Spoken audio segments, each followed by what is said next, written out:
Yo, halo. Kali ini kita akan bahas Xiaomi Redmi 9T dan coba dibandingkan dengan Poco M3 yang udah pernah dibahas di video sebelumnya. Oke, di Redmi 9T, boxnya didominasi sama warna putih dengan bagian depan ada gambar dari handphonenya dan tulisan Redmi 9T. Di bagian belakang ada beberapa keterangan dari spesifikasinya. Dia pakai kamera 48 megapiksel, AI quad kamera, ada lensa ultrawide, baterainya 6000 mAh, pakai chipset Snapdragon 662 dan layar 6,53 inch dot drop display dan dual speaker. Untuk warnanya, saya pilih carbon grey karena udah lama nggak unboxing handphone Xiaomi warna grey atau hitam ya. Terus variannya yang 6/128GB. Untuk harga resminya sendiri, ini saya dapat dari flash sale seharga Rp2.299.000. Kalau yang varian 6/64GB itu harga resminya flash sale Rp1.899.000. Oh iya, link pembeliannya bisa cek di deskripsi ya. Oke, nggak usah lama-lama, langsung aja di unboxing.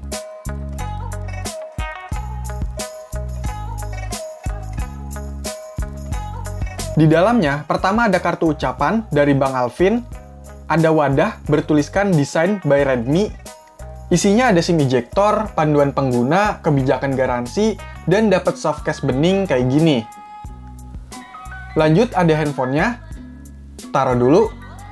Terus ada kabel data yang udah Type-C, dan ada charger atau adapter dengan output maksimal sampai 10 volt 2,25 ampere atau 22,5 watt.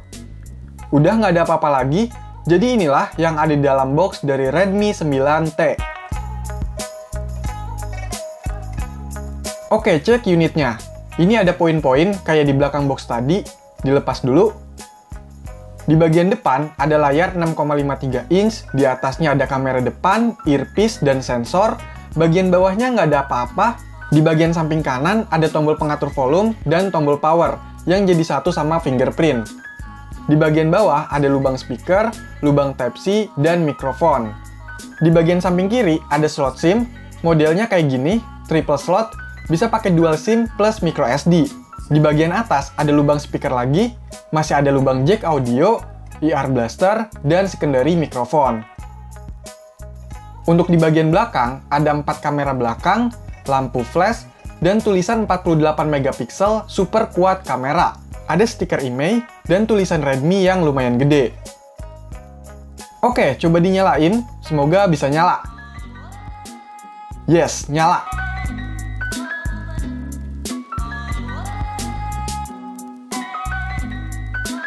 Dan inilah tampilan pertama dari Redmi 9T. Coba cek kesetelan tentang telepon. Untuk versi Android-nya, Android 10 dengan patch keamanan 1 Desember 2020. Pakai MIUI 12 Global Stabil versi 12.0.2.0. Sisa penyimpanan internalnya sekitar 108GB dari total 128GB.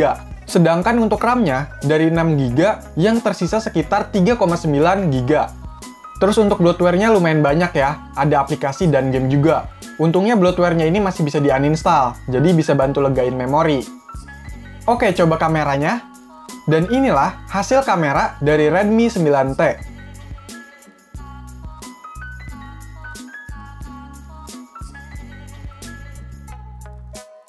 Ini lensa normal.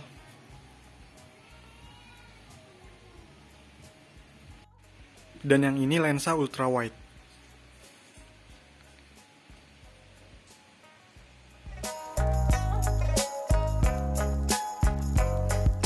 Untuk spek dari Redmi 9T ini, mirip-mirip sama Poco M3. Jadi secara performa emang nggak beda jauh sama Poco M3 yang udah pernah saya bahas sebelumnya.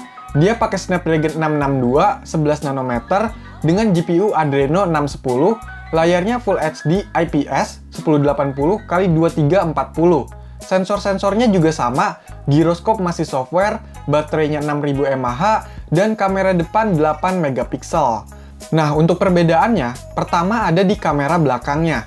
Redmi 9T ada tambahan lensa ultrawide yang ngebantu banget buat ngambil foto atau video lebih luas. Jadi untuk jumlah kamera belakang di Redmi 9T ada 4, sedangkan di Poco M3 cuma ada 3. Lalu yang beda itu dari desain bodi belakangnya. Kalau di Redmi 9T, menurut saya lebih sedikit rame, karena ada tekstur atau efek sinar gitu yang ngingetin saya sama desainnya Realme C3.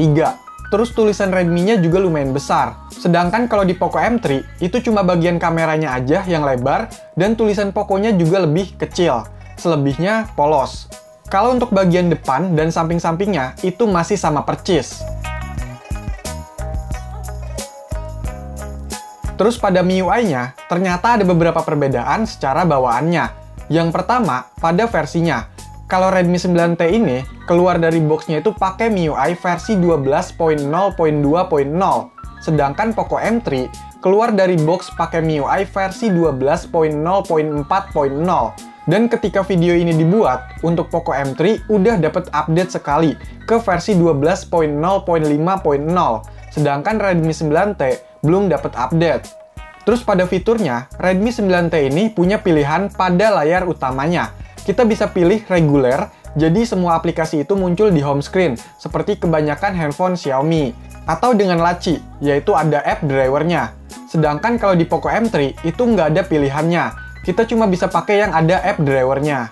Lalu pada bagian setelan, di fitur spesial, kalau di Poco M3 itu nggak ada fitur ruang kedua dan mode mudah. Sedangkan di Redmi 9T itu ada. Ya walaupun di Poco M3 juga sebenarnya ada, cuma kayaknya diumpetin. Jadi harus pakai trik buat akses fitur ruang kedua, seperti yang udah dibahas di video sebelumnya.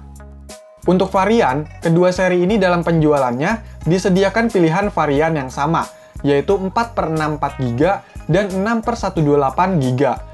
Saya pilih varian 6/128GB di Redmi 9T ini buat ngebandingin performa secara penggunaan dan kecepatannya dengan varian 4/64 yang udah saya coba di Poco M3. Karena untuk varian yang 6/128GB itu pakai tipe UFS 2.2, sedangkan varian yang 4/64GB pakai tipe UFS 2.1. Hasilnya, untuk yang varian 6/128GB itu emang lebih cepat dalam proses write dan read datanya. Untuk hasil skor Antutunya juga udah pasti beda ya. Varian 4/64GB dapat skor sekitar 176.000. Varian 6/128GB dapat skor 188.000. Dan emang dari info-info lainnya juga, si Redmi 9T ini lebih unggul sedikit dalam benchmarknya, walaupun dengan varian yang sama. Sedangkan dalam pemakaiannya, ketika handphone baru dinyalakan, keluar dari box, itu pemakaian RAM sama-sama sekitar 2GB. Dan pemakaian storage juga, waktu pertama kali itu sama-sama udah kepake sekitar 20GB. Jadi dalam pemakaiannya, beda ukurannya aja. Lalu untuk harga, kedua handphone ini beda 100.000 untuk harga resminya dan masing-masing varian. Yang paling menonjol secara fungsi dari perbedaan harganya, menurut saya itu ada di kamera, di mana Redmi 9T punya tambahan lensa ultrawide. Kalau untuk selebihnya, seperti yang udah saya jelaskan perbedaan-perbedaannya itu, nggak terlalu yang signifikan. Kalau tentang desain bodi belakangnya, itu masalah selera masing-masing ya. Menurut pandangan saya sih, ya kalau ditutupin case atau pakai skin, itu jatuhnya jadi mirip-mirip juga. Pilih Poco M3 bisa hemat 100.000, dan bisa dibeliin buat aksesoris tambahannya, kayak tempered glass, case, dan lain sebagainya. Atau kalau mau yang sekalian, dan budgetnya juga mencukupi, terus mau dipakai jangka panjang juga, Redmi 9T dengan varian 6/128GB bisa jadi pilihan. Biar nggak nyesel karena nanggung kan? Ya kembali lagi sesuaikan kebutuhan dan budget masing-masing. Ngomong-ngomong ini Xiaomi lagi jor-joran kayaknya ya. Tumben-tumbenan masukin seri yang mirip-mirip dan harganya juga nggak jauh beda. Ya sebenarnya ini positif juga sih. Semoga Xiaomi bisa masukin banyak seri atau bahkan bisa semuanya. Dari yang murah sampai yang mahal secara resmi ke Indonesia. Oke, jadi itulah pembahasan dari Xiaomi Redmi 9T. Kalau ada pertanyaan atau info tambahan, silahkan komentar ya. Sekian video ini, semoga bermanfaat. Silahkan di like, share, dan subscribe channel ini. Terima kasih.